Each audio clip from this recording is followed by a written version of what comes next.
L'évangile, ce n'est pas quelque chose destiné aux nouveaux chrétiens seulement. L'évangile est destiné aux chrétiens tous les jours de sa vie. Et c'est dramatique si un chrétien n'a pas reçu le bon évangile. Malheureusement, pour la plupart d'entre nous, comme il nous l'a si bien démontré, nous n'avons pas été reçus à Christ avec le bon évangile. Et c'est ce qu'on nous a enseigné, c'est ce que nous aussi, on enseigne à nos disciples. Malheureusement, nous ne maîtrisons même pas ce qu'on appelle l'évangile. Donc cette série sur l'évangile, nous allons la garder jusqu'à mercredi prochain, jusqu'à ce que je sorte de mon congé de prédication. Et les bishops vont vous donner les détails importants sur l'évangile. La plupart d'entre nous avons été reçus à un évangile qui n'est pas l'évangile du salut. On nous a annoncé un évangile qui est centré sur l'homme, alors que l'évangile du salut est centré sur Christ. On nous a annoncé un évangile qui est centré sur ce que l'homme fait, alors que l'évangile du salut, comme il nous l'a démontré, est basé sur ce que Christ a fait. Et nous nous retrouvons dans les églises parce qu'on nous a annoncé un évangile qui nous a dit que Jésus peut nous rendre riches. Et chaque dimanche, dans nos églises, les gens sont bombardés avec des messages où on leur dit: tu vas prospérer, tu vas voyager, tu vas avoir le visa, Jésus va faire, etc., etc., etc. Au final, le fidèle qui est assis, qui écoute, a l'impression, à la fin de la journée, qu'il s'agit de lui et son bien-être. Le fidèle oublie qu'il s'agit de Jésus. Il croit qu'on vient à l'église à cause de ses propres besoins. Et comme Jésus peut régler ces besoins-là, on vient s'asseoir à l'église. Il dit à son voisin: tu souffres trop, viens, on va aller à l'église, Dieu va régler tes problèmes. Tu souffres trop. Tu es malade. Comme tu es malade, Jésus peut te guérir, viens. Et la plupart d'entre nous, nous sommes venus à l'église à cause de ce que Jésus peut nous donner. C'est pas ça l'évangile. C'est pas ça l'évangile. Et on a un autre évangile qui est dangereux. Il a donné un très bon nom. Il a dit l'évangile moraliste. L'évangile qui dit: fais du bien, sinon tu iras en enfer. Ne mens pas, sinon tu iras en enfer. Pourquoi la personne ne ment pas? La personne ne ment pas parce qu'elle a peur d'aller en enfer. Ne mens pas parce que ça va te diminuer à néant, ça va te réduire à néant. Alors la personne ne ment pas. Mais pourquoi la personne ne ment pas? La personne ne ment pas parce que c'est de l'orgueil. Il sent que s'il ment, ça va le diminuer. Et comme il est orgueilleux, il ne veut pas être diminué. Qu'est-ce qu'il fait? Il ne ment pas. Ça, c'est un évangile moraliste. Et la plupart d'entre nous, disons la vérité, c'est cet évangile-là qui nous a gagnés. On est venu à l'église pour sauver notre petite peau, pour sauver nos fesses, pour ne pas aller en enfer. C'est pas ça l'évangile. C'est pas ça l'évangile. L'évangile moraliste, là, ça te fabrique des chrétiens orgueilleux et égoïstes. Ils viennent, ils disent qu'ils ont reçu Christ et ils sont dans les églises 15 ans, 20 ans. Mais quand tu leur dis allons chercher des âmes, ils ne vont pas chercher les âmes. Pourquoi? Parce que quelle est la raison qui l'a emmené à Christ? C'est pour sauver ça. C'est pourquoi il va aller derrière quelqu'un qui ne veut pas de l'évangile. Pourquoi? Pourquoi il va aller poursuivre quelqu'un avec un message qui n'intéresse pas la personne.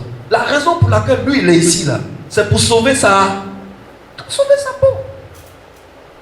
Voilà le résultat de l'évangile moraliste. Dangereux. Ça peut gagner des âmes, mais les âmes ne sont pas là par amour pour ce que Dieu a fait à la croix à travers Christ.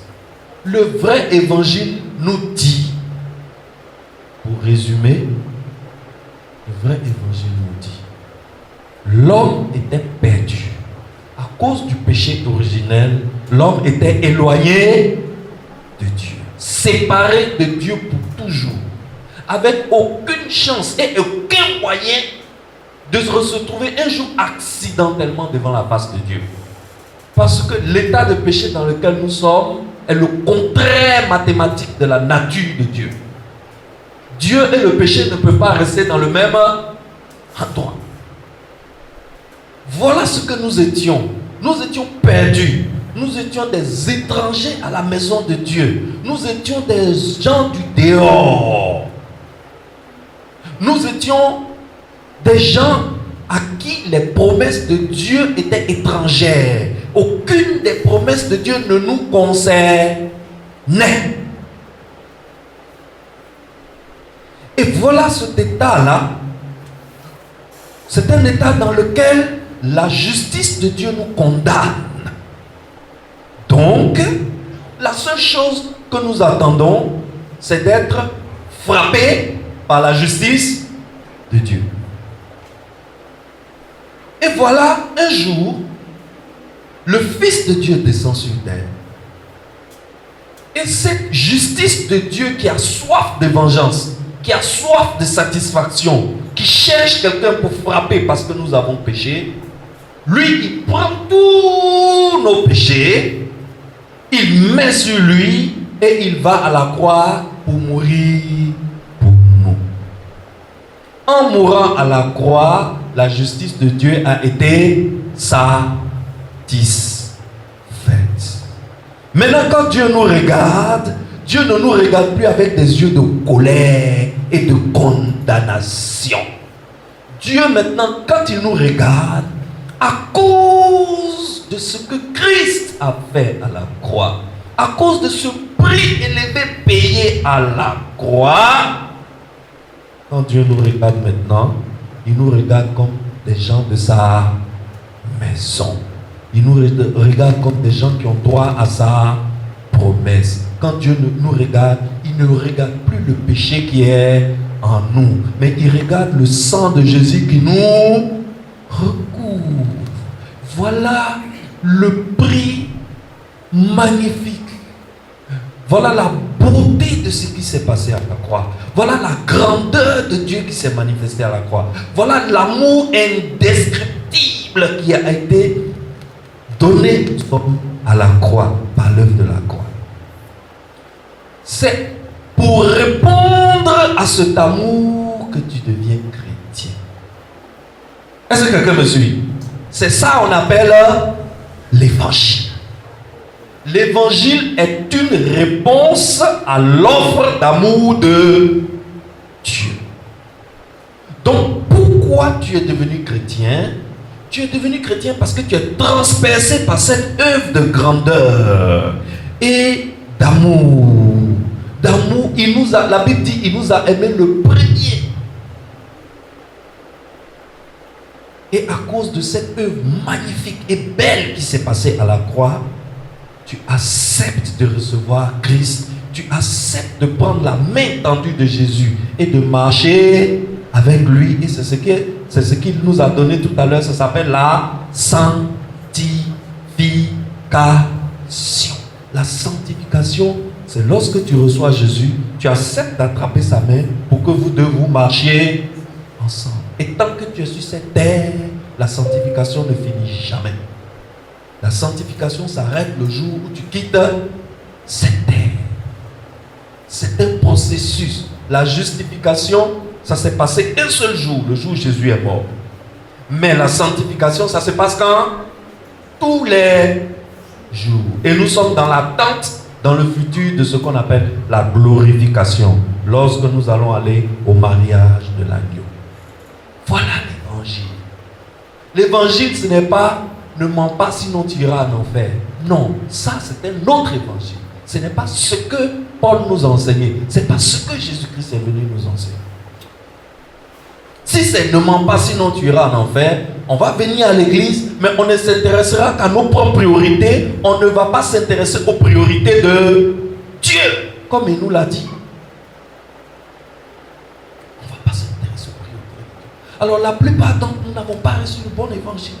Vous êtes d'accord avec moi maintenant? Vous êtes d'accord avec moi maintenant?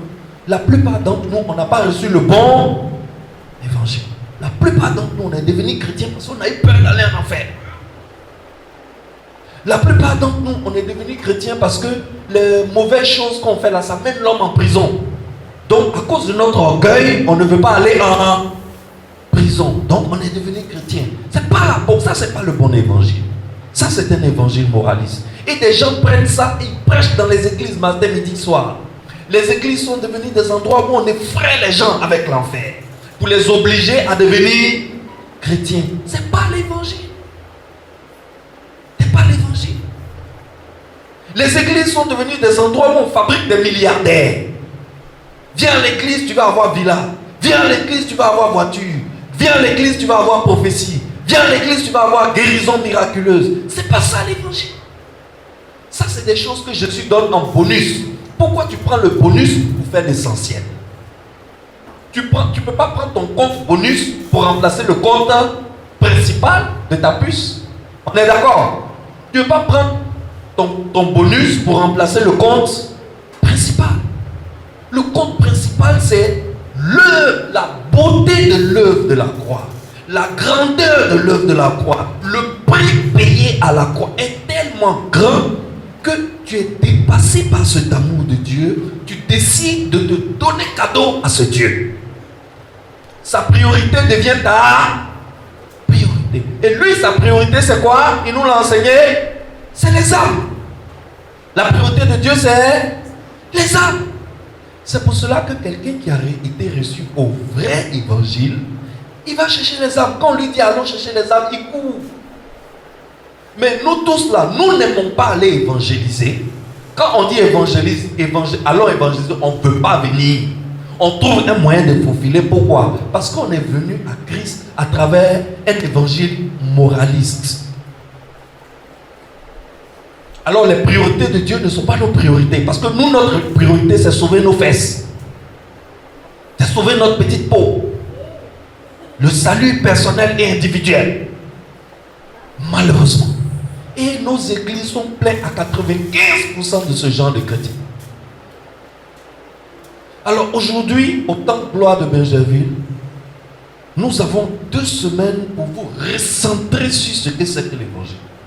Et le bishop Adia a commencé depuis le mercredi passé en vous parlant de la double bénédiction de la rédemption. Il n'y a pas d'évangile sans l'incarnation, la rédemption et la glorification. Voilà les 3 absolus de l'évangile. On ne peut pas parler de l'évangile sans considérer un Dieu qui s'est fait homme pour venir mourir pour les hommes à la croix. Le fait qu'il s'est fait, un Dieu s'est fait homme, on appelle ça l'incarnation. Le fait que ce Dieu qui s'est fait homme est mort à la croix pour nous pécher, ça s'appelle la rédemption. Et demain, nous nous attendons à la glorification. Quelqu'un qui te parle de l'évangile et puis il n'y a pas les 3 éléments là-dedans, il faut lui dire mon ami, au revoir, tu ne m'intéresses pas. Est-ce que tu as compris, fils du temps gloire? Nous, ici, on doit s'intéresser au vrai évangile. Faites attention à l'évangile que vous avez reçu. Alors, le bishop Adia vous repose la question qu'il vous a posée au début. Quel évangile as-tu reçu? Je pense que maintenant tu peux répondre. Maintenant tu peux répondre. Quel évangile as-tu reçu? C'est très très important. Il faut que chacun se pose la question. Quel est l'évangile que j'ai reçu? Il y a des évangiles là, ce n'est pas l'évangile du salut. J'espère que aujourd'hui, si tu as senti que tu n'as pas reçu l'évangile du salut, commence à faire les réglages dans ta tête, commence à recadrer les choses dans ta tête, commence à recentrer les choses dans ta tête. Le mercredi prochain, nous allons voir qu'est-ce qu'on appelle une vie façonnée par l'évangile. Quand tu as l'évangile, quelle vie ça te donne d'avoir? Les gens pensent que quand on a l'évangile, on est juste partout. On ne fait que les bonnes choses. On est parfait. Non. Vous serez surpris. Vous serez surpris. Amen. D'habitude, nous les anciens chrétiens, on oublie que l'évangile c'est pour nous. On croit que l'évangile c'est pour les Jean-Claude là. Alors que l'évangile c'est pas pour les Jean-Claude seulement, c'est pour nous tous. Merci Bishop Adia de nous rappeler ce que c'est que l'évangile. J'ai beaucoup aimé ton message de ce soir, c'était extrêmement profond. C'était extrêmement profond. Tu nous as fait du bien. J'étais assis et je me rappelais mes débuts quand j'ai entendu l'évangile. Et je me suis fait la réflexion suivante. Oh, donc, je n'ai jamais reçu l'évangile jusqu'à récemment. Alors que je suis chrétien depuis que je suis né. Mais en réalité, je n'ai reçu l'évangile que récemment. C'est ce que je me disais dans ma tête, quoi. Tu vois. Merci beaucoup pour ce que tu as fait.